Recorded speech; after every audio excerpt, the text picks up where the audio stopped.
Bienvenue aux rencontres de la plateforme des bonnes pratiques pour l'eau du Grand Sud-Ouest. Aujourd'hui, nous accueillons Jean-Jacques Martinez et Thomas Brennig, du SMIVAL, pour discuter du projet de recherche SpongeWorks. Bonne écoute.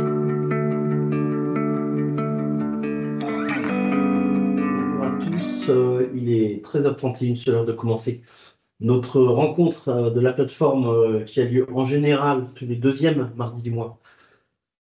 Aujourd'hui, nous avons le plaisir d'accueillir les représentants du SMIVAL que je vais vous présenter rapidement. Après quoi, je leur laisserai la parole 25 minutes, une demi-heure pour qu'ils présentent le projet qui nous intéresse aujourd'hui. Et après cela, nous pourrons avoir un échange avec eux. Et je vous invite dès à présent à poser vos questions dans la conversation, donc dans le fil de discussion qui s'appelle Conversation dans Teams. Comme ça, on pourra accumuler les questions au fur et à mesure de la présentation. Voilà. Monsieur Martinez, Monsieur Jean-Jacques Martinez, Monsieur le Président, vous exercez ce mandat de président du SMIVAL depuis 2014. Ça fait plus de 10 ans au service de la rivière. Bravo et merci. Vous êtes militant écologiste, vous avez été candidat au cantonal et aux législatives. Vous exercez des fonctions d'élu local surtout, depuis une vingtaine d'années. D'abord maire adjoint à l'environnement, puis en charge de la culture dans la commune de Labarthe-sur-Lèze. Vous avez aussi exercé un mandat de conseiller communautaire. Vous avez participé à la conception de l'agenda 21 au sein de la communauté d'agglo du Muretin. Thomas Brennig, cher monsieur le directeur, Thomas, on a travaillé ensemble quand il était sur la Dordogne à Épidore. Tu es ingénieur agronome de l'ANSAT et hydraulicien de l'ENSEIT, deux écoles d'excellence dans la région toulousaine. Tu diriges le SMIVAL depuis 6 ans. Auparavant, tu as occupé des postes de chargé de mission sur les fleuves Garonne et Dordogne. C'est sur la Dordogne que nous nous étions rencontrés, à une époque où nous nous arrachions les cheveux tous les deux pour faire émerger un consensus socio-écologique dans la gestion raisonnée des débits du fleuve Dordogne avec EDF, puisque la Dordogne était soumise à l'influence des grands barrages du Massif central. Tu interviens par ailleurs occasionnellement au CNFPT et tu animes des formations en hydromorphologie et en gestion intégrée de la ressource en eau, dont on peut dire maintenant que tu es devenu un acteur expert. Voilà, nous vous avons sollicité tous les deux pour que votre duo élu et technicien puisse nous faire découvrir l'intérêt et la richesse du projet de recherche innovation SpongeWorks. Quand j'entends ce nom, moi ça m'évoque immédiatement les éponges, ça fonctionne. Donc on va voir si sur le bassin de la Lèze, les éponges, ça fonctionne effectivement. Donc vous êtes en particulier sur ce bassin parvenu à embarquer des acteurs locaux pour déployer ce programme qui vise à ralentir l'eau dans les bassins versants. Je vous laisse la parole pour une demi-heure et après quoi nous pourrons échanger avec vous. Merci. Merci de ces remarques tout à fait justifiées, mais je pense qu'il n'y a pas que nous qui travaillons sur ce sujet. Et donc, je vous envoie j'espère, des messages positifs. Une petite remarque tout de même pour votre connaissance personnelle. Nous sommes un syndicat interdépartemental, donc une partie dans l'Ariège et une partie en Haute-Garonne. Pourquoi nous sommes interdépartemental? Ce n'est pas si fréquent que cela. En 2000, grande inondation historique sur la vallée, catastrophique. On est passé à côté vraiment de décès, choses très, très, très graves. Et l'eau, elle, ne s'est pas posée de questions à la frontière entre l'Ariège et la Haute-Garonne. Elle a continué son chemin. Et les élus et la population nous a dit, écoutez, ce serait peut-être plus sympa, au lieu d'avoir un syndicat qui fait une politique hydrologique à l'Ariège et un autre syndicat qui fait une autre politique en Haute-Garonne, qui est qu'un seul syndicat. Après 2 ans et demi de négociations assez difficiles, un accord a été passé entre l'Ariège et la Haute-Garonne et le SMIVAL est né de cette négociation. Voilà, c'était à titre d'information que je voulais vous le transmettre. C'est important de savoir que la nature dit la vérité et que l'espèce humaine n'est pas toujours dans la vérité. C'est ce que j'en ai retenu en tous les cas. Je te laisse la parole sur les autres points qui arrivent. Alors, on va soutenir le discours avec une présentation, hein, et effectivement, merci en tout cas pour prendre le temps d'écouter cette présentation qui vise à vous présenter ce travail de mise en œuvre de mesures éponges en vallée de la Lèze dans le cadre d'un projet européen de recherche-innovation qui a pris l'intitulé SpongeWorks.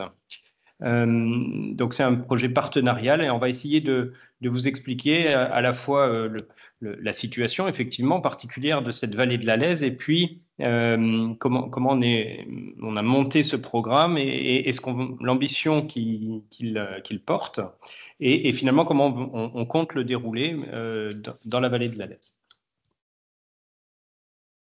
Alors, un premier temps de présentation va être consacré pour vous resituer la vallée de la Lèze, sa situation, et puis les grands enjeux hein, qui président sur ce territoire. Et puis ensuite, on viendra plus en détail sur le déroulé du projet, là où nous en sommes actuellement, et puis les différentes pistes de réflexion et de perspectives qui se présentent pour les années à venir. La vallée de la Lèze, c'est une vallée située dans au sud de l'agglomération toulousaine qui couvre 350 km² et qui s'étend du massif du Plantorel jusqu'à la confluence avec la rivière Ariège qui elle-même se jette dans le fleuve Garonne. C'est une vallée qui est à dominante rurale et périurbaine, hein, rurale pour toute sa partie sud et médiane, et puis périurbaine à l'approche de l'agglomération toulousaine dans la partie nord de la vallée. Cette vallée regroupe environ 25 000 habitants pour un linéaire de cours d'eau de 70 km de rivière qui se décompose en une quarantaine de sous-bassins versants. Et qui totalise environ 500 km de cours d'eau référencés par les préfectures dans la base de données des cours d'eau cartographiés. Au niveau administratif, effectivement, Monsieur le Président l'évoquait, hein, c'est un territoire qui est à cheval sur 2 départements et 30 communes. Et je vais vous présenter juste après les différentes communautés de communes et communautés d'agglomération qui participent à ce syndicat. Juste un petit mot auparavant pour vous décrire le paysage. Hein. Dans la partie sud du territoire, on est dans le massif du Plantorel, un massif calcaire avec un paysage qui est dominé par le sylvopastoralisme, donc des prairies, des forêts, un peu d'élevage. Ensuite, dans tout le secteur médian, globalement de Payès à Beaumont-sur-Lèze, on est dans un secteur de coteaux-molassiques avec les grandes cultures qui dominent le paysage. Et puis le secteur aval, lui, à partir de la Gardelle, le secteur aval est beaucoup plus plat puisqu'on est influencé là par la zone de la grande plaine de l'Ariège. Et donc on se retrouve avec une vallée qui fait 500 mètres de large au niveau de Payès et qui arrive à 2 km de large au niveau de la Barthe-sur-Lèze, au niveau de la confluence avec la rivière Ariège. Voilà le territoire dans lequel on évolue. Et sur ce territoire, effectivement, l'enjeu des inondations est souvent rappelé comme étant l'enjeu principal de gestion de l'eau dans cette vallée. Les élus du comité syndical le mettent souvent en avant. C'est vraiment le sujet majeur qui surpasse un peu tous les autres. Pour autant, on rencontre des sujets également importants, hein, avec d'une part la question des ruissellements de versants et finalement des inondations par ruissellement et coulée de boue. Ça, c'est un phénomène qu'on retrouve beaucoup dans le sud-ouest comme dans d'autres régions en France, et c'est ce phénomène d'érosion des sols qui a été à l'origine finalement de notre participation au projet SpongeWorks. On va y revenir. La question de la qualité de l'eau qui peut être liée également à ce sujet précédent, mais aussi à d'autres paramètres comme le phosphore d'origine domestique. Donc c'est un sujet de préoccupation également, et on en parlera tout à l'heure, notamment au travers du monitoring qui est réalisé dans le cadre du projet européen.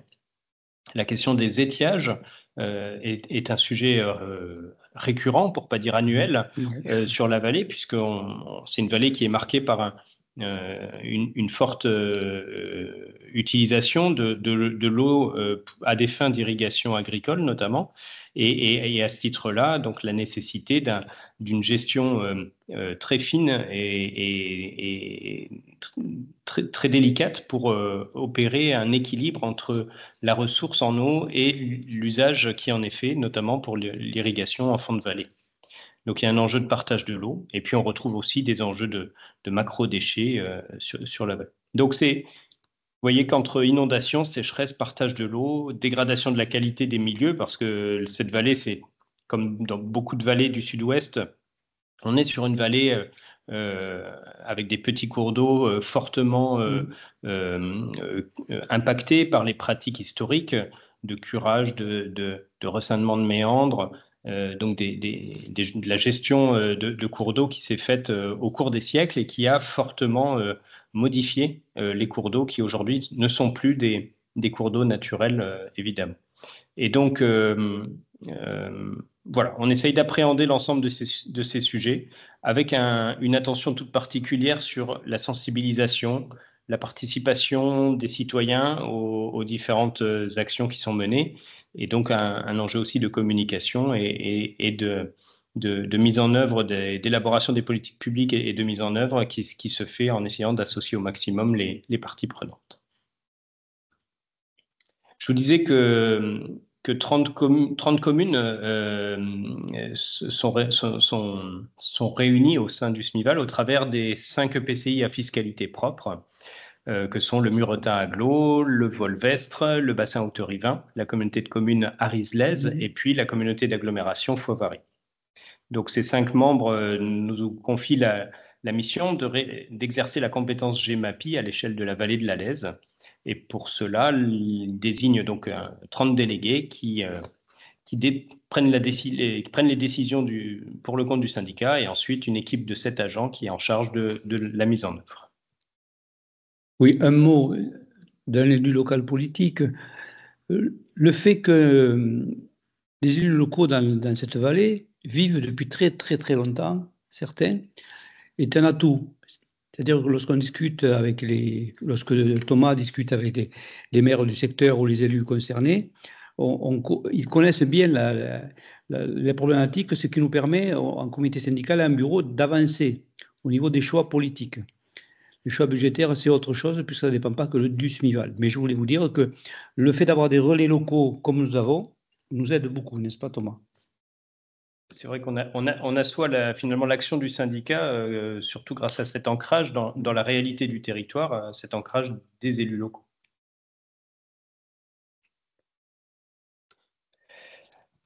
Le syndicat intervient dans le cadre de différentes programmations que vous connaissez sans doute, les programmes PAPI, programme d'action de prévention des inondations, avec le programme actuel 2024-2030 qui fait suite à 2 autres PAPI précédents. Un programme pluriannuel de gestion de la Lèze et de ses affluents qui vient d'être validé également en 2024 et donc qui va se réaliser sur la période 2024-2028 et avec potentiellement une reconduction pour 5 ans supplémentaires. Un travail qui a été mené entre 2015 et 2021 sur la qualité de l'eau qui a permis d'y voir un petit peu plus clair et de cerner les différents sujets pour progresser en termes d'amélioration de la qualité de l'eau, avec la nécessité d'améliorer, ou en tout cas de réduire le flux de phosphore d'origine domestique et de réduire le flux d'azote d'origine agricole, et puis de travailler sur les seuils et les étiages, pour lister les 4 grands axes de travail. Et puis un programme d'éducation à l'environnement qui a été labellisé par l'Agence de l'eau à Dour-Garonne, donc le programme Éduco-Lèze, qui s'est déroulé en 2023-2024 et qui devrait se prolonger en 2025-2026. Là aussi, je te coupe, Thomas.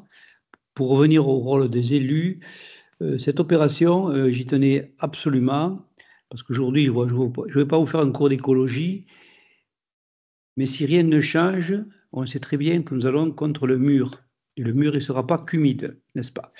Donc, informer nos enfants, nos petits-enfants, dans les classes, notamment CM1, CM2, les collèges, etc., se développe un peu partout, c'est vrai, mais nous, en tous les cas, au SMIVAL, c'est une de nos priorités essentielles. car on sème des graines et on espère que ces graines pousseront pour éviter de continuer à faire des bêtises dont la liste, vous la connaissez aussi bien que moi. Voilà. Excusez-moi de vous embêter sur l'option élue, mais je ne changerai point. Alors, tous ces programmes sont réalisés évidemment dans le cadre de partenariats, qu'ils soient d'ordre technique ou financier, avec l'État, ces établissements comme l'Agence de l'eau, la région Occitanie et les départements de l'Ariège et de la Haute-Garonne, et puis l'ensemble des acteurs du territoire qui nous accompagnent dans la mise en œuvre de ces actions. Parmi donc, les actions récemment développées, il y a ce projet de recherche SpongeWorks, évidemment, qui associe de multiples partenaires, et on va vous les décrire dans la suite de cette petite présentation. Mais tout d'abord, qu'est-ce que c'est que cette notion de mesure éponge, hein? Alors, vous voulez dire un mot? Alors, l'image parle d'elle-même. Prenez votre éponge individuelle chez vous, et faites l'exercice doucement en faisant couler un peu filet d'eau sur l'éponge qui est sèche au départ, n'est-ce pas, monsieur le directeur? Il n'a pas encore plu. Et donc, on s'aperçoit que, eh bien, entre le débit qui est envoyé en amont, c'est-à-dire la partie haute et en bas, il y a une différence considérable. Il y a une latitude, un calme, je dirais, spongien. On voit l'eau couler doucement. Et en même temps, on s'aperçoit qu'elle est stockée, donc une grande partie dans l'éponge. Donc le concept, il part d'un constat simple. L'idée, c'est de retenir effectivement l'eau. Après, on va voir par quel moyen, c'est pas aussi facile qu'on le pense, pour limiter les débits qui arrivent derrière et limiter aussi, tant que c'est possible de le faire, aussi les contraintes sur les érosions. Voilà.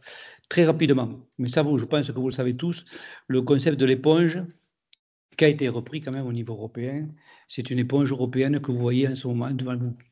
Alors, ce concept éponge, il s'applique aussi bien sur les différents éléments du paysage que sur le paysage dans sa globalité.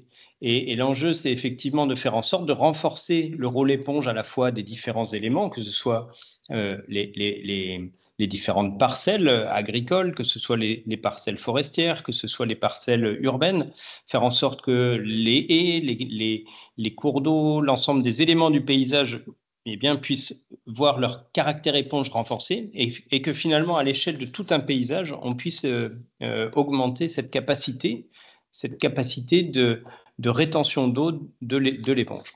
En espérant avoir un bénéfice à la fois en termes hydrologiques, c'est ce qui est illustré là, avec, on l'espère, une capacité d'écrêtement, une capacité de restitution en période plus sèche, mais aussi avec un bénéfice attendu sur la biodiversité et aussi sur des gains socio-économiques pour finalement l'ensemble des acteurs du territoire. Les principes clés qui sont retenus dans ce principe éponge, c'est à la fois d'intercepter, de ralentir et de stocker. Intercepter les précipitations, essayer de favoriser l'infiltration dans les sols, c'est le premier principe clé. Ensuite, on essaye, au travers des mesures éponges, de ralentir les ruissellements, faire en sorte que l'écoulement soit le plus lent possible, en rallongeant les temps de transfert, en rallongeant les distances de transfert, pour faire en sorte que l'eau ne se précipite pas à Bordeaux, mais qu'on essaye de la retenir le plus en amont possible sur les territoires, au bénéfice des territoires. Et stocker l'eau temporairement dans le sol, dans les eaux souterraines ou dans les masses d'eau, eh bien, pour faire en sorte que finalement cette eau localement puisse pleinement être tirée, enfin comment dire, que le territoire puisse en tirer bénéfice au maximum. Donc ça, c'est les principes, les grands principes clés. Et donc finalement, au travers des différentes mesures éponges qu'on essaye de mettre en œuvre sur les territoires, eh bien, on va essayer de répondre à ces grands principes.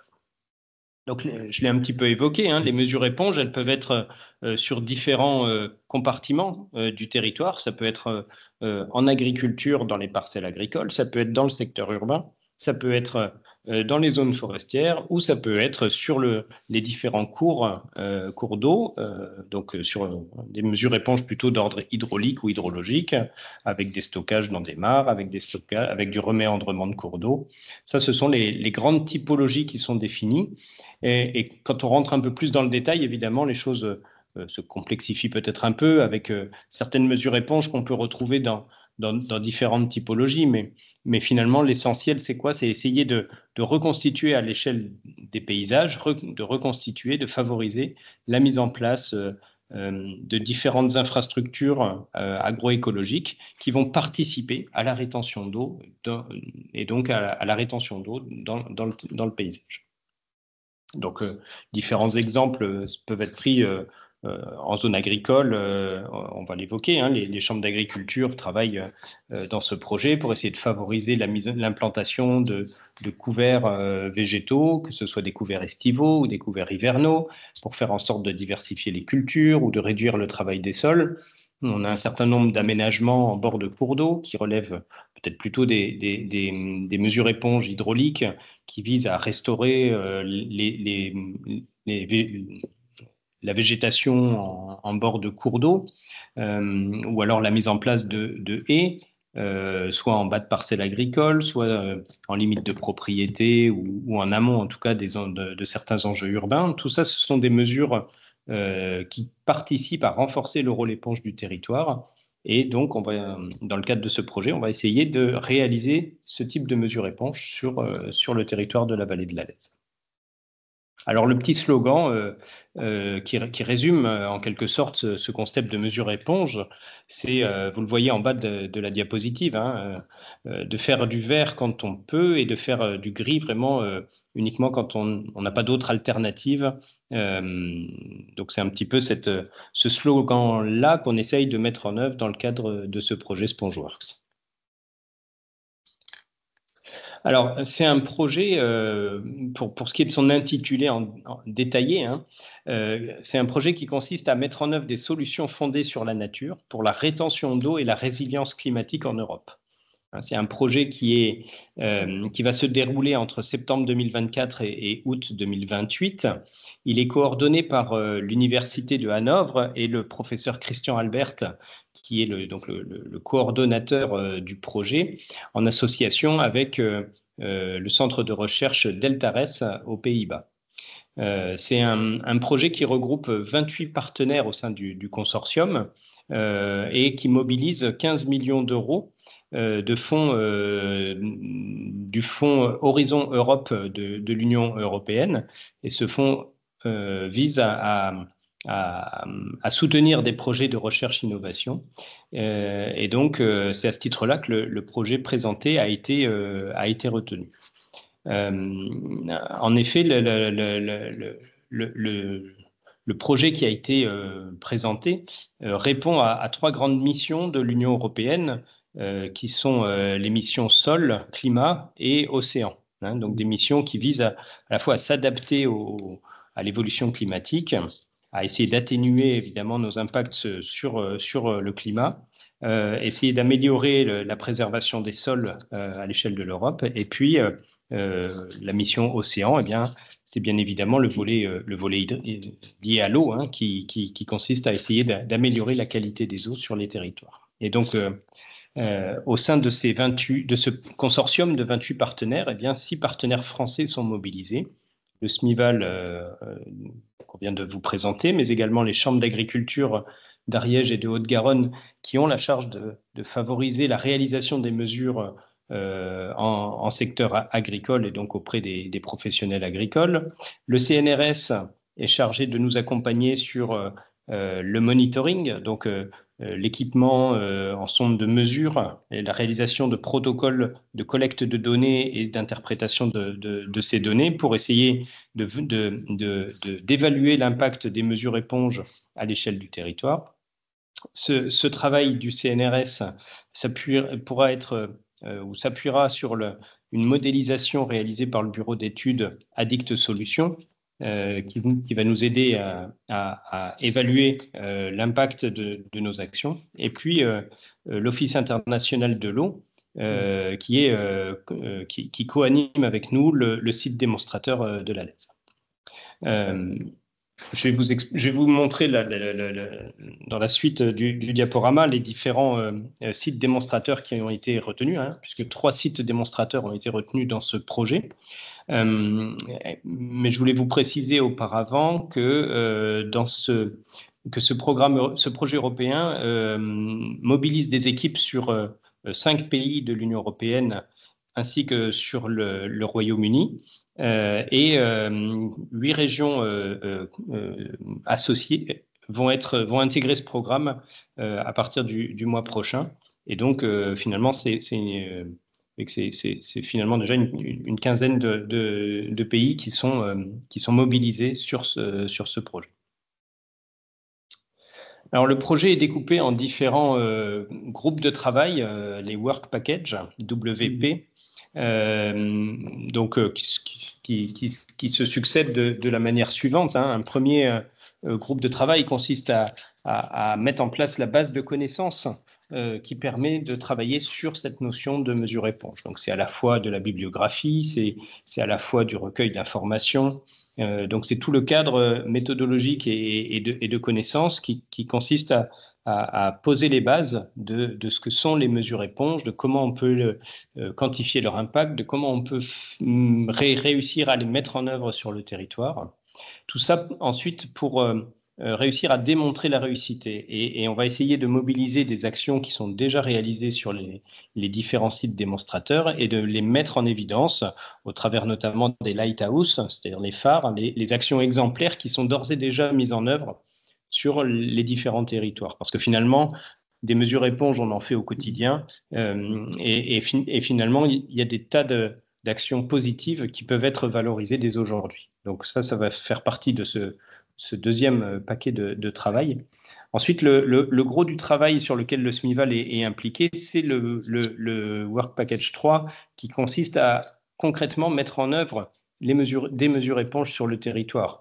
Et donc, il s'agit là de la réalisation d'actions concrètes, de réalisation de la plantation de haies, de réaliser des couverts végétaux, de réaliser des zones d'infiltration ou des bassins de rétention, tout ça sur le territoire de la vallée de la Lèze et dans les 4 ans. Donc, c'est à la fois un programme ambitieux, mais c'est aussi finalement très rapide et avec une nécessité d'aller très vite pour la réalisation. Ensuite, le projet prévoit de se projeter sur l'avenir au sein du Work Package 4, où on va essayer de trouver les voies pour faire en sorte qu'à la fois on fasse de la dissémination et qu'on arrive à se projeter à un horizon 2030 en essayant de s'adapter le mieux possible à l'évolution climatique. Et puis, bien sûr, un Work Package 5, où l'enjeu, c'est de faire remonter l'ensemble de ce qu'on aura pu mettre en évidence au niveau européen. Et tout ça ensuite avec un Work Package 6 consacré à la communication et à la dissémination et un Work Package 7 qui est la gestion du projet dans sa globalité. Voilà pour la structuration du projet SpongeWorks. Alors, je vous ai parlé de sites démonstrateurs. Ce projet européen travaille sur 3 sites démonstrateurs. Un premier site qui se trouve à cheval sur l'Allemagne et les Pays-Bas. C'est le bassin versant de la Vecht. Donc, c'est un bassin transfrontalier avec des enjeux d'inondation et de sécheresse. Et donc, les collègues sont confrontés à la fois à améliorer la qualité des cours d'eau et la biodiversité sur ce territoire. Sur la vallée de la Lèze, donc le deuxième site démonstrateur, vous voyez qu'on est sur un cours d'eau, on disait, qui est quand même globalement plutôt rural et avec également des enjeux de sécheresse et des problèmes d'inondation par ruissellement. Et donc, on retrouve aussi un enjeu d'amélioration de la qualité, je vous l'ai présenté tout à l'heure. Enfin, le troisième site, c'est le bassin versant du Pignos en Grèce, avec des organisations sur le sujet du partage de l'eau. Et donc, ces 3 sites démonstrateurs ont été retenus parce qu'en fait, ils sont très contrastés en termes de conditions pédoclimatiques. Et c'est à ce titre-là, finalement, que ça présentait un intérêt. C'est que les 3 sites sont assez complémentaires de ce qu'on peut trouver finalement en Europe en termes de conditions environnementales.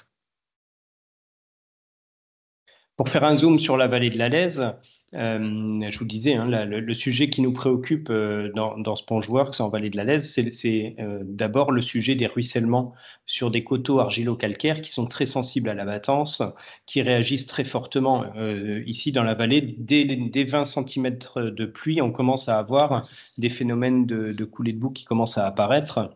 Et donc, c'est pour répondre à cet enjeu-là aussi que le SMIVAL s'est impliqué dans ce projet Spongeworks. Vous avez ici une modélisation Russell sur la première image qui vous montre en orange les secteurs les plus sensibles au phénomène d'érosion des sols.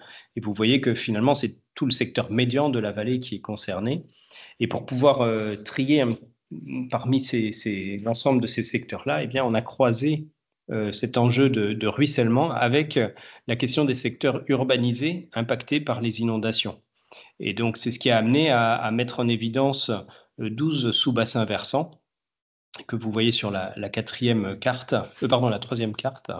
Et ces 12 sous-bassins versants, eh bien, finalement, c'est des secteurs sur lesquels on est confronté à des phénomènes de ruissellement, mais qui croisent également des enjeux urbains qui sont exposés à des impacts. Donc, c'est ce qui a amené à retenir ces 12 sous-bassins versants pour la mise en œuvre sur la vallée de la Lèze. Donc, vous voyez qu'on travaille à une échelle très fine. Alors, qu'est-ce qu'on va essayer de faire? Eh bien, on va essayer, par exemple, de réaliser ou de poursuivre la réalisation de plantations de haies. Il faut savoir que le SMIVAL, pendant une dizaine d'années, s'était impliqué, entre les années 2008 et 2018, sur la réalisation d'un programme de plantation de haies qui nous a amené à planter 30 km dans la vallée avec différents dispositifs de plantation, soit des dispositifs partenariaux, des subventions en nature, des subventions ou un travail avec les associations de planteurs de haies. Et donc, différents dispositifs avaient été mis en œuvre. Eh bien, ces dispositifs de plantation de haies, on va essayer de les prolonger, de les poursuivre dans le cadre de ce projet. Une remarque pour les plus informés. Nous avons, pas nous directement, mais il a été arraché quand même 300 km de haies au Roman-Broma durant une période de... En 30 ans, oui. En 30 ans. Vous voyez un peu l'enjeu. À l'époque, on expliquait aux agriculteurs, aux propriétaires qu'il fallait que les parcelles soient beaucoup plus grandes. Effectivement, ils ont obéi aux préconisations, et surtout qu'ils étaient subventionnés pour arracher ces tomates. Et aujourd'hui, on est en train de ramer, si je puis dire, pour replanter ces, dont je n'aurai pas la foi de vous faire part de l'utilité d'une haie, que ce soit en biodiversité ou que ce soit au niveau justement des inondations. Donc, pour comprendre la réalité aujourd'hui, il faut comprendre aussi le passé. Et le passé est des fois indicatif de ce que nous avons à corriger, et on peut le corriger. On peut le corriger sans des budgets colossaux, parce qu'on n'a pas parlé, mais se posent effectivement bien sûr les problématiques de financement. On l'a vu pour le PAPI. Voilà. Donc je ne vais pas élargir le débat sur ce sujet parce qu'il serait trop long. Mais donc n'oublions jamais que des erreurs, il faut en tenir compte et tenir des leçons de ces erreurs-là. Donc les haies sont vraiment un élément fondamental au niveau de l'inondation. Ça, c'est absolument clair pour tous les élus locaux. Et on travaille bien sûr avec les associations comme Arbre Paysage ici, ou d'autres associations qui ont la même approche. Donc, fédérons les bonnes volontés, c'est de cette manière-là, à mon avis, qu'on avancera, même au niveau européen d'ailleurs. Alors, quand ces alignements d'arbres sont en bordure de cours d'eau, eh bien, on appelle ça couramment des ripisylves. Donc, on sera amené à travailler aussi sur les bords de cours d'eau avec des projets plus originaux qui commencent à émerger sur le territoire national, comme les structures perméables, les barrages fuitants ou autres barrages type Castor qu'on retrouve. Et donc... avec des stratégies de reméandrage lorsque ça serait possible. Donc, ça fait partie des pistes qu'on essaye de développer sur la vallée. Enfin, des infrastructures plus urbaines avec des bassins d'infiltration ou en tout cas des bassins qui essayent de remplir plusieurs fonctions, parce que dans une vallée très argileuse, ce n'est pas toujours évident de faire de l'infiltration, mais en tout cas, lorsqu'on organise la rétention d'eau, eh bien, on essaye d'organiser aussi de la végétalisation, une adaptation aux usages qui gravitent autour de ces infrastructures. Mais oui, on essaiera également, notamment en partenariat avec les cellules d'assistance technique aux zones humides, eh bien, de travailler sur la restauration des milieux humides et la recréation de mares ou de noues, de fossés d'infiltration. Évidemment, le volet agricole est essentiel dans ce programme et ce sont nos partenaires des chambres d'agriculture de la Haute-Garonne et de l'Ariège qui portent la réalisation de l'animation et de la réalisation de ces actions dans le volet agricole, donc qui porte à la fois sur la réalisation de couverts, sur favoriser la mise en place d'élevage ou de couverts végétaux permanents, en tout cas d'aller vers des sols agricoles dont la capacité d'infiltration et de restitution est renforcée. Au niveau du SMIVAL, on va également travailler sur des surfaces qui avaient été acquises il y a quelques années dans un objectif de réalisation d'un ouvrage écrêteur de crues.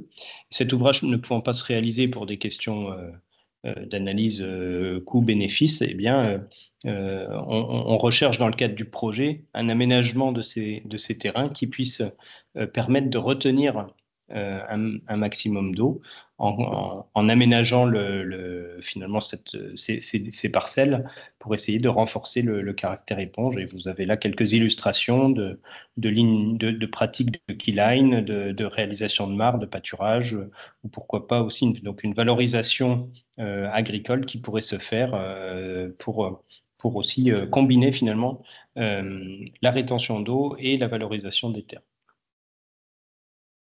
Dans le projet, je vous disais qu'on est accompagné par le CNRS. C'est eux qui ont la mission de à la fois réaliser le suivi de différents paramètres de qualité sur les cours d'eau. Donc le monitoring avec la mise en place de sondes de suivi de la turbidité en plusieurs points de la vallée, un travail sur le suivi des niveaux d'eau, notamment dans les puits, pour comprendre finalement les battements des petites nappes qui accompagnent les affluents de la Lèze et puis la Lèze elle-même. Et puis deux sondes de mesure qui sont installées, donc deux sondes de mesure de la qualité qui sont installées, une dans le secteur médian de la vallée et puis l'autre à l'embouchure à la Barthe-sur-Lèze. Tout ça va permettre de finalement mesurer la qualité de l'eau pendant les 4 années du programme. Mais vous me direz, avec ça, on a parfois du mal à vraiment évaluer l'impact d'une mesure éponge. Alors, c'est là où intervient la modélisation, notamment par le travail du bureau d'études Addict Solutions, qui modélise la vallée de la Lèze avec l'outil agro-hydrologique SWAT. C'est un outil donc, qui a pour intérêt de simuler les transferts d'eau et finalement les différentes molécules, sédiments et nutriments qui peuvent transiter entre le sol et l'eau. Et donc, c'est ce qui va nous permettre de comprendre le fonctionnement géophysique de ce territoire et d'évaluer l'impact environnemental, alors peut-être pas d'une mesure éponge individualisée, mais peut-être plutôt à l'échelle de la vallée, pour essayer de comprendre l'efficacité de ce qu'on voudrait faire, l'efficacité de ce qu'on fait, et pouvoir orienter les choix politiques, les choix des différents décideurs, des chefs d'entreprise, et faire en sorte qu'on puisse aller vers une vallée plus résiliente. Je vous le disais, le programme a démarré en septembre 2024 avec donc le kick-off meeting à Hanovre, et puis on a organisé un comité d'orientation stratégique qui réunit les différentes institutions de la vallée, qui a pour objectif d'orienter les choix et d'échanger entre les membres, les partenaires du consortium et puis finalement les institutions de la vallée. Donc c'est un lieu qui est à la fois un lieu d'échange où on peut s'informer mutuellement et travailler sur les orientations à long terme. Donc c'est l'intérêt de cette instance. Ensuite, on est actuellement dans cette phase de concertation avec les agriculteurs, avec les propriétaires, avec les maires des communes, pour faire en sorte d'identifier les mesures éponges les plus pertinentes à mettre en œuvre à l'échelle de la vallée de la Lèze. Et on espère que cette concertation va permettre, à l'issue de visites de terrain, eh bien, de pouvoir passer à la phase de réalisation. Alors, on sait que les premières mesures agricoles sont déjà prévues dès cet été, avec notamment l'implantation de couverts estivaux. Et puis, on espère pouvoir poursuivre avec eh bien, les premières mesures éponges hydrauliques et urbaines. Le projet s'appuie aussi sur une communauté de pratiques où l'enjeu, eh bien, c'est de pouvoir parler entre les différents praticiens, puisque, par exemple, sur le sujet de l'arbre, sur le sujet de la matière organique, on est nombreux à travailler sur ces thématiques-là. Et l'enjeu, c'est de pouvoir échanger et de trouver des voies de progrès tous ensemble pour favoriser la mise en œuvre à grande échelle. Quelques points d'actualité qui vont comment dire, dans l'agenda à venir, eh bien, c'est l'Assemblée générale du projet SpongeWorks qui va se tenir fin septembre 2025 à Toulouse, et on sera accueillis à l'hôtel de région. Et puis ensuite, dans les années suivantes, eh bien, c'est l'enjeu de co-construire finalement un paysage éponge à l'échelle de la vallée en associant l'ensemble des parties prenantes. Voilà, tout ce programme, finalement, ben, c'est un programme qui vise à nous faire réfléchir sur la façon d'intégrer les contraintes climatiques dans les années à venir. Comment est-ce qu'on va pouvoir s'adapter à un climat dont on sait qu'il va changer? Comment est-ce que notre territoire peut devenir plus résilient face à ces changements climatiques? Comment est-ce qu'on peut renforcer son caractère éponge, parce que ça présente de multiples avantages, que ce soit pour la biodiversité, pour l'hydrologie, pour les paysages, pour la protection des infrastructures. Et finalement, comment est-ce qu'on peut faire en sorte que le cycle de l'eau soit plus fonctionnel, et faire en sorte qu'on arrive à un territoire, voilà, qui s'adapte le mieux. Et ça, on espère que finalement la mise en place d'habitudes de travail avec l'ensemble des partenaires du territoire vont nous permettre de nous inscrire dans cette perspective de progrès. C'est tout l'enjeu de ce projet. C'est un projet qui est passionnant, qui est une grande opportunité pour la vallée de la Lèze. Et donc, on espère avec l'ensemble de nos partenaires réussir à atteindre les objectifs qu'on s'est fixés dans ce programme. En tout cas, un grand merci à eux pour leur soutien, pour ces partenariats qu'on tisse dans le projet européen. Je vous le disais, c'est passionnant. Et un grand merci pour votre attention. Je vous invite à aller consulter les sites SpongeWorks, NWRM et SMIVAL si vous souhaitez davantage d'informations. Et on est aussi à votre disposition dans les minutes qui viennent pour répondre à toutes vos questions. Merci à vous. Merci beaucoup. C'est vraiment passionnant ce que vous faites. Donc, je dis tout de suite aux participants, le diaporama sera mis à votre disposition sur notre site internet. Nous avons une page dédiée aux rencontres, et donc sur cette page dédiée aux rencontres, il y aura une partie dédiée à cette rencontre avec le replay et le diaporama qu'on vient de regarder.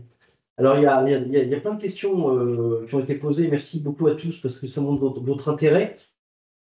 Intérêt à la fois technique, mais aussi un petit peu plus global. Et je commencerai par la question de Claude Miqueux. Je suis content de voir que Claude Miqueux se pose les mêmes questions que moi, qui est un petit peu une question sur la relation entre l'eau verte et l'eau bleue. Et je vous lis ce qu'il demande. C'est pour le volet hydro, pour rencontrer des oppositions entre, d'une part, le ralentissement de l'écoulement des cours d'eau, qui a une incidence sur la continuité écologique, les poissons, les sédiments, notamment par la présence de seuil, impact aussi sur l'hydroélectricité, les moulins à eau.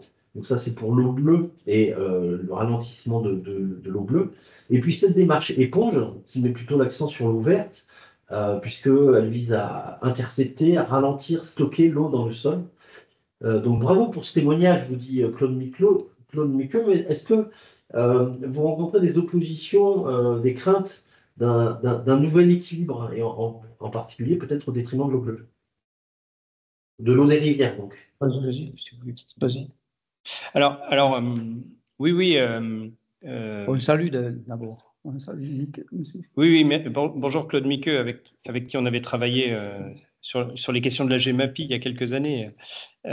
Effectivement, ces oppositions, c'est des oppositions d'ordre technique, mais aussi culturel, où effectivement, on a changé, on a une approche finalement, une approche et une vision très particulière des rivières, avec une ambition, des habitudes d'évacuer l'eau très vite, de faire en sorte que les ruissellements, les parcelles se ressuient très vite, de faire en sorte que d'assainir en fait les terres. Et c'est vrai que cette opposition, elle est prégnante, elle est toujours présente. Et donc on a cette difficulté. Et ça fait partie finalement du défi qui est au cœur de ce projet européen, de faire en sorte qu'on arrive à retrouver un équilibre entre l'eau bleue et l'eau verte. Sur la vallée de la Lèze, on a de l'ordre de 3/4 de l'eau qui repart pas à l'océan, d'ores et déjà. Hein.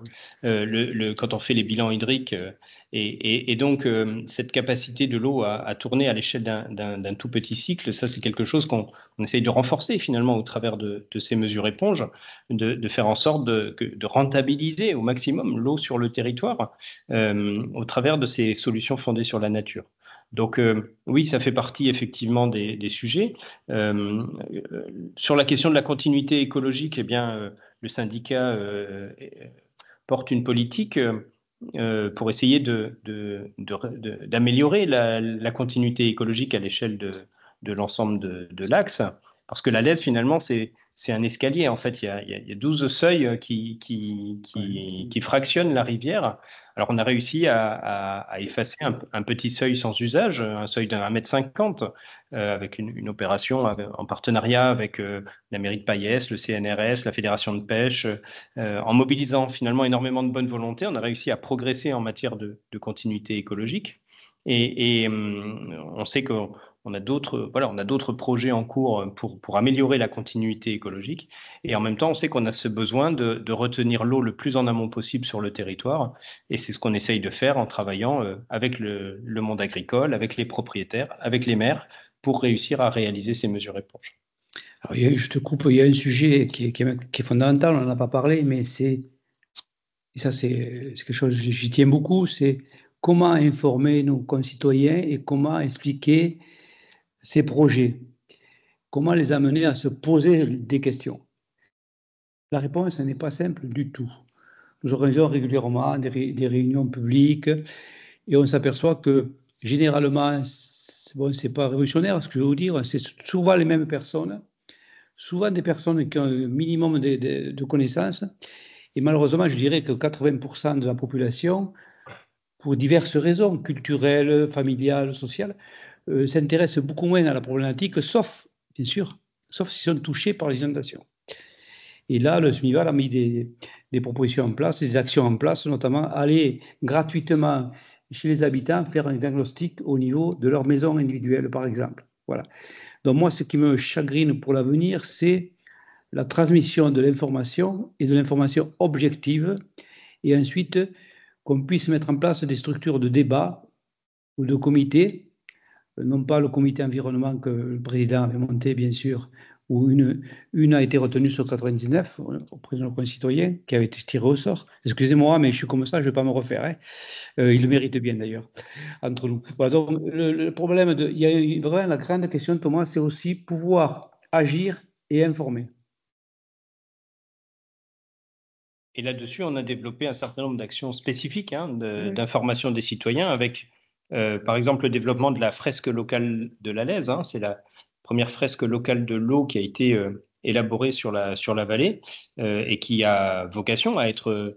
c'est un processus et un outil qui a vocation à être décliné sur tout autre territoire bassin versant pour associer les citoyens, leur donner de l'information et recueillir aussi leur perception. Enfin, c'est ce genre d'outil qu'on a pu développer dans le cadre d'une procédure d'élaboration de SAGE. C'est tout particulièrement pertinent.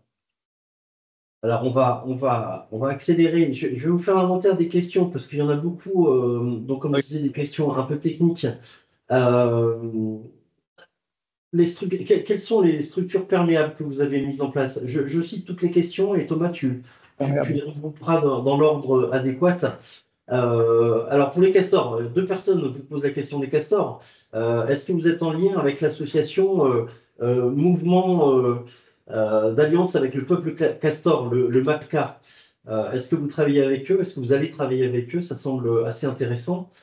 En ce qui concerne les arbres et la ripicide en particulier, est-ce que vous prenez bien en compte les différentes aménités apportées par une bonne ripicide, par exemple en diminuant la température de l'eau en été grâce à l'ombrage?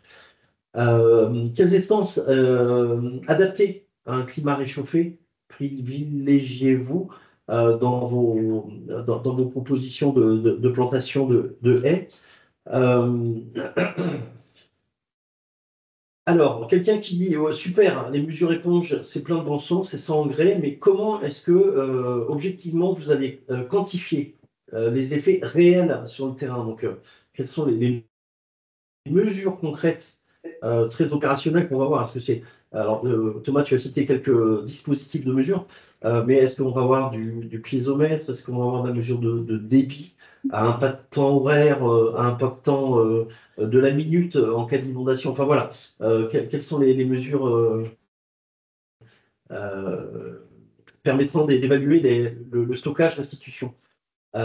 Et à comparer en particulier avec la modélisation. C'est vrai que chez vous, c'est intéressant d'avoir une modélisation euh, préalable aux travaux et aux actions mises en œuvre. Donc, vous avez bien sûr en tête qu'il existe en France une association qui s'appelle Pour une hydrologie régénérative, dont d'ailleurs je crois que nous avons une participante qui est membre, qui est salariée de l'association en question avec nous aujourd'hui. Euh, Je continue avec des louanges de votre projet de Sabine Martin, qui vous dit que ce type de projet devrait être intégré dans tout projet d'études et de révision de DOE, par exemple.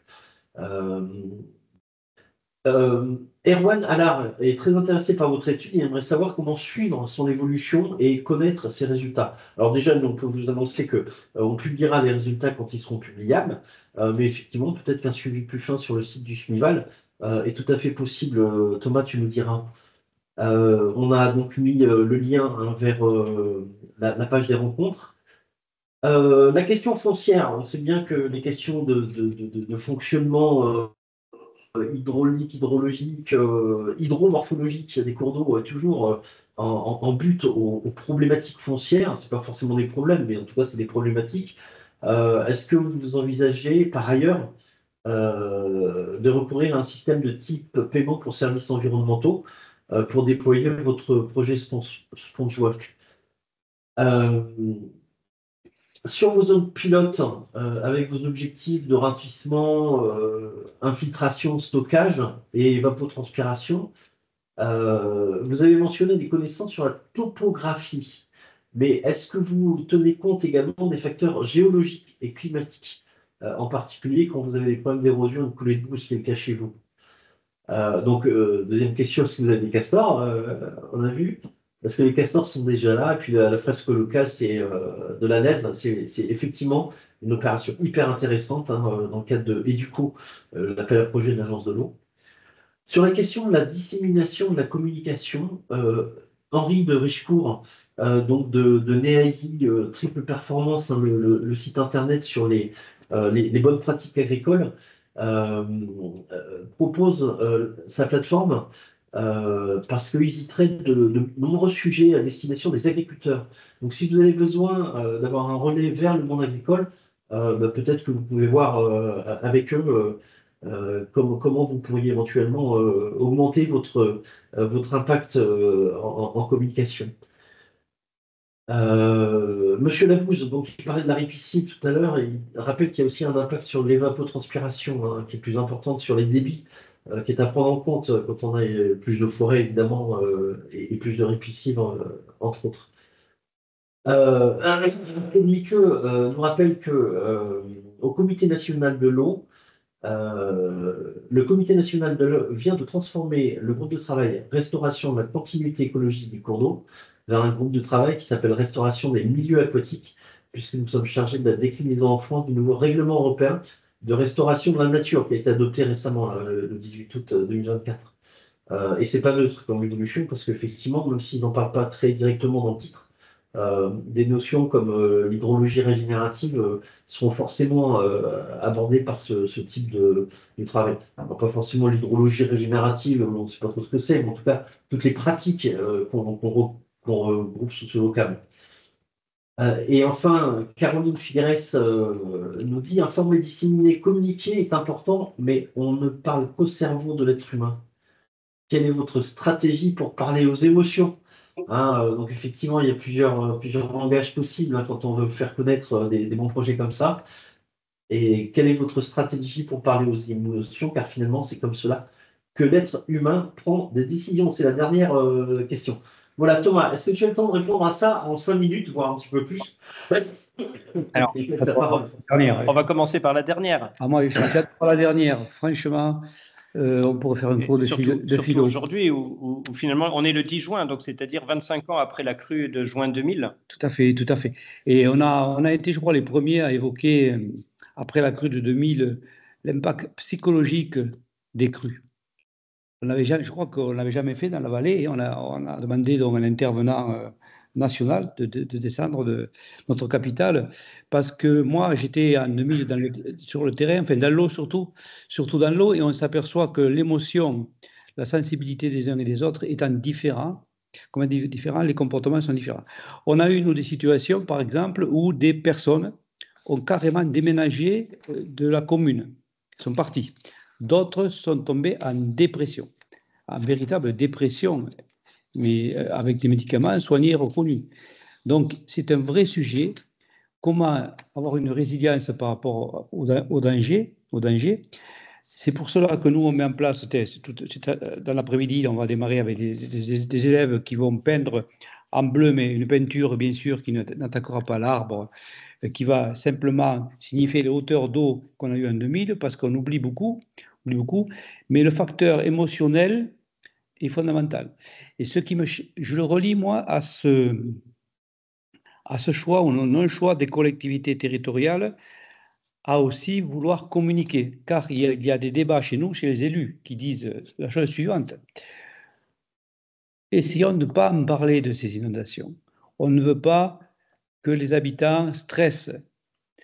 Alors que notre position, nous, en tant qu'élus du SMIVAL, c'est de dire préparons-nous pour l'avenir. Alors, quand je participe à une réunion, je suis perçu comme un oiseau de mauvais augure, puisque moi j'ai une vision à long terme et à moyen terme, et ce qu'on n'a pas dans notre pays. Enfin, je pense qu'on l'a pas assez. On l'a pas assez, parce que si on se pose les questions fondamentales, peut-être on réagirait différemment au niveau des décideurs. Donc vraiment, la dernière question me passionne, parce qu'elle met en jeu véritablement la conception de chaque être humain, qui est totalement différente. Alors, je ne me rappelle plus du nom de l'intervenant. Alors, il va y avoir un travail de Landart avec cette peinture sur les arbres, l'opération Arbre Bleu. On va travailler aussi en fin de semaine sur du théâtre, des représentations théâtrales. Donc, tout ça, c'est des éléments qui parlent aux émotions. Il y a aussi ce volet-là qui est pris en compte pour essayer de faire passer un certain nombre de notions auprès du grand public. Par rapport à toutes les autres questions, effectivement, il y a tout un tas de questions et de commentaires avec lesquels je suis tout à fait d'accord. Alors, c'est vrai, effectivement, l'évolution de l'ETP à réfléchir avec la remise à plat des débits objectifs, peut-être, mais il y a un enjeu de gestion et de gestion très fine des débits dans cette rivière. Donc, tout ça est à la fois complexe et très sensible en termes de gestion du quotidien. La restauration des milieux aquatiques, effectivement, c'est une ambition qui est sous-jacent à ce projet européen. Et donc, effectivement, il s'agit bien de faire en sorte de mobiliser tous les partenaires. Et donc, oui, je note la proposition d'aller davantage vers les professionnels agricoles pour essayer de travailler ensemble sur la prise en compte de ces enjeux-là. Sur toutes les questions un peu techniques, hein, moi je suis à votre disposition avec ma collègue Marion Da Silva pour répondre à vos interrogations sur le projet, sur la façon d'adapter, sur les paramètres qui sont pris en compte dans la modélisation et les différents paramètres qui vont être mesurés. Le CNRS va mesurer la turbidité, le taux d'azote. On a déjà un peu de science participative avec des petites bandelettes nitrates. Donc, il y a tout un tas de protocoles qui sont en train d'être élaborés et qui sont en train d'être mis en place. Alors, tout ça n'est pas encore complètement abouti, donc on ne pourra pas vous transmettre aujourd'hui hein, la totalité de ces protocoles, mais ça va se construire petit à petit dans le projet européen et ça sera ensuite de la donnée publique, bien évidemment. C'est une des conditions de ces projets européens. Les structures perméables, eh bien oui, on s'inspire de ce qui se fait sur d'autres territoires, que ce soit l'association que vous avez citée. Hein, on a localement une association hein, qui promeut la réintroduction du castor, mais c'est un sujet qui ne fait pas l'unanimité complètement. Alors pour l'instant, on travaille sur la mise en place de structures de manière humaine, on va dire.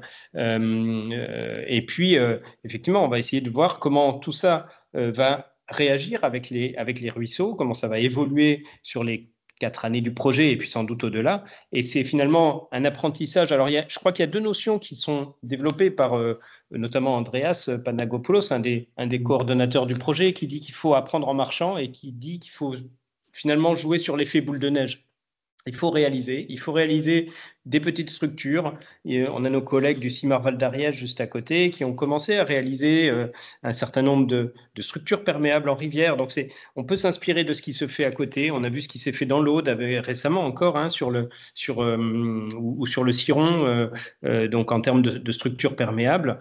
Il y a des choses qui se font. On va essayer d'en réaliser sur la vallée. On va essayer de mettre en place. Et puis, on va essayer de faire effet boule de neige en agrégeant des volontaires, en faisant en sorte finalement que ce qu'on a réalisé serve d'exemple, permette finalement d'être exemplaire et démonstratif pour réussir à convaincre ensuite, parce que c'est vrai, la question du foncier est sous-jacente. On a en permanence ces enjeux-là qui sous-tendent nos questions. Si on avait plus de place, eh bien, ça serait beaucoup plus facile de faire des mesures éponges. Mais voilà. Donc, quand on a une maîtrise du foncier, on sait qu'on peut facilement réaliser. Quand le foncier n'est pas maîtrisé par une collectivité, il faut réussir à convaincre le propriétaire, l'exploitant. Et donc, c'est un travail qui est long, qui est un travail de conviction. Et ça questionne aussi finalement le dispositif, l'ensemble des conditions économiques qui président au choix de chacun de ces acteurs. Donc ça fait partie des règles. On pourrait évoquer les démarches administratives, leur complexité, la longueur, la nécessité du temps qu'il faut pour obtenir des autorisations ou des déclarations d'intérêt général. Tout ça fait partie de la vie de ce genre de projet, effectivement.